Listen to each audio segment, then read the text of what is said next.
just want to think a little bit more about vegetarianism and meat eating, and specifically what I referred to in my last video as the argument from health. This is the idea that meat eaters justify or explain their dietary practices by saying that there is no alternative, that we need meat as part of a diet in order to maintain health and longevity. And in some cases it's said that because of that necessity, then any ethical arguments are pointless. We don't need to think about the welfare of the animal or any of those kind of concerns, or certainly not the exploitation of the animal, because there's no alternative. We just have to bite the bullet. Okay, I think there's several aspects to this, and I want to see if I can nail them all, really. The first thing is about how those arguments are presented. And sometimes those arguments are presented anecdotally, and I don't just mean by meat eaters here, I mean also by vegetarians, like myself. This is when someone says, for example, a person needs meat to survive because I used to be a vegan or I used to be a vegetarian and I got really ill and my doctor said you need meat, so I started eating meat and I felt much better. That's an anecdotal account. Or a person like myself, a vegetarian, might say, I've been a vegetarian for 30 years, which is true, 30 odd years, 35 years, and I've had great health from that whole period. In fact, I probably feel healthier now than I did when I was eating meat. And that would be true. It's an anecdotal account. There's quite a well-known anecdotal account from a meat eater called Leah Keith, who wrote The Vegetarian Myth, and I'll say a bit more about The Vegetarian Myth in a bit. It's a book which is interesting, and I would recommend anybody look at it, but there are some problems with it. But one of the most famous bits in that book is where she gives an account, and again it's an anecdotal account, a story, of when she stopped being vegan or vegetarian and started eating meat for the first time after a long abstinence. And she says, you know, that she eats the meat and she can feel the health coursing through her body. You know, her body starts to kind of glows, almost that she can feel the cells vibrating or something, she said. I mean, apart from the fact that's not how nutrition works, you know, you don't feel nutrition working like that. You might feel a sugar rush, or you might feel pleasure coursing through your body, but you don't feel nutrition doing that. But you know, regardless of that, even if it's true, you know, if she had a health problem beforehand and her health problem was cured by eating meat, you know, that may well be true. But it's an anecdotal account. It's an individual, personal story. And the problem with those is that you can't go anywhere with them. All you can do is counter them with alternative stories. You know, for every, and I've heard lots of them, you know, for every meat eater who said, you know, you need meat to survive and this is my experience or this is my friend's experience. For every one of those I've also heard vegetarian experiences saying exactly the opposite. So there's no empirical foundation for any of that kind of stuff. The only time it works is when someone makes an absolutist claim, and I've heard a couple of these.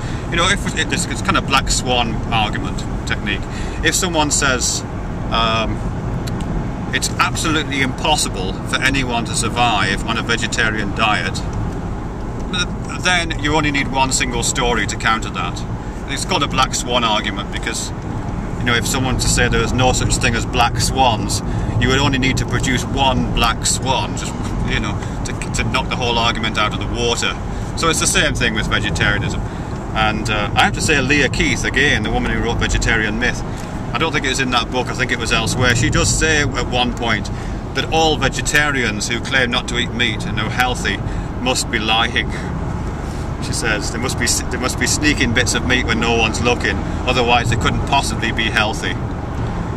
It's a strange claim, but yeah, as I say, when someone's making an absolutist claim like that, then an anecdote will suffice as a counter-argument. But in general, anecdotes are hopeless. You know, they're worthless when I give an account of my health as a vegetarian, and they're worthless when a meat eater gives their account of changing health when they change diets.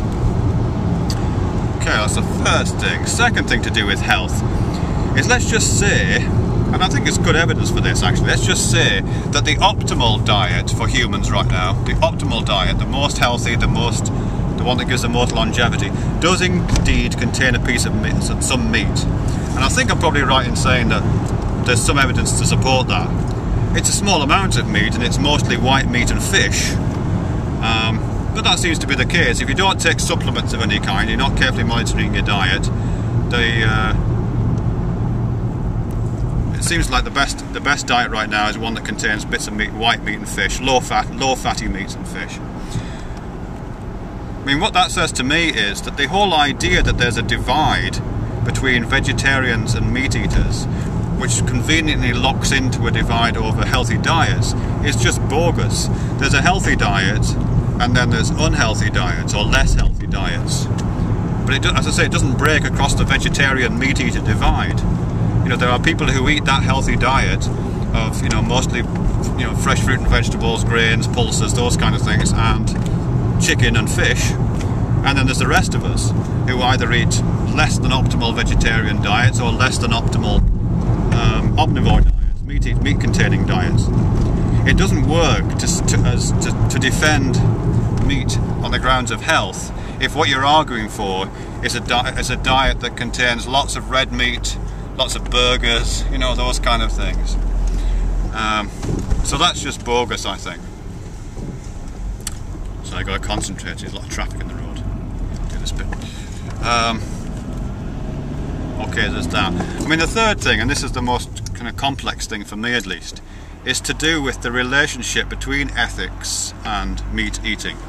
Because let's just say that it was conclusively proven, and it isn't, but let's just say it was conclusively proven that a vegetarian diet is inevitably less healthy than a meat-eating diet. Even those crappy meat diets I talked about a minute ago that contain lots of Big Macs and steaks.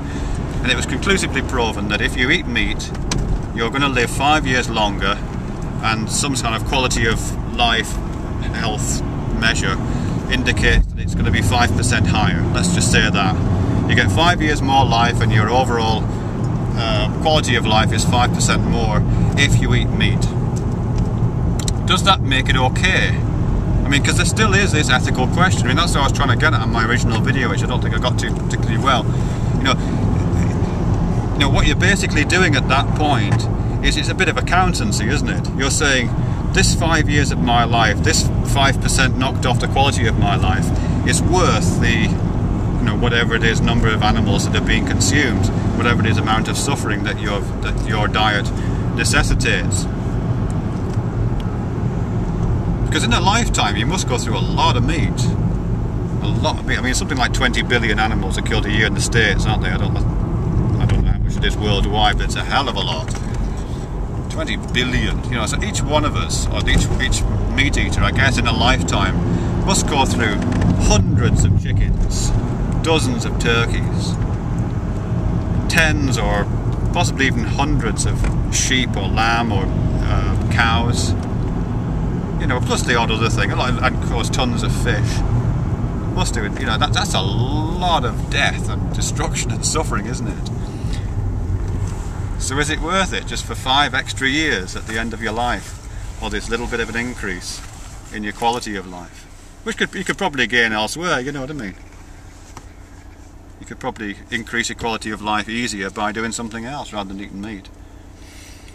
Have a less stressful life, and you'd live a bit longer. And if 5% is not enough, then just either increase it or do the maths. You know what I mean? At what percent does it start to count?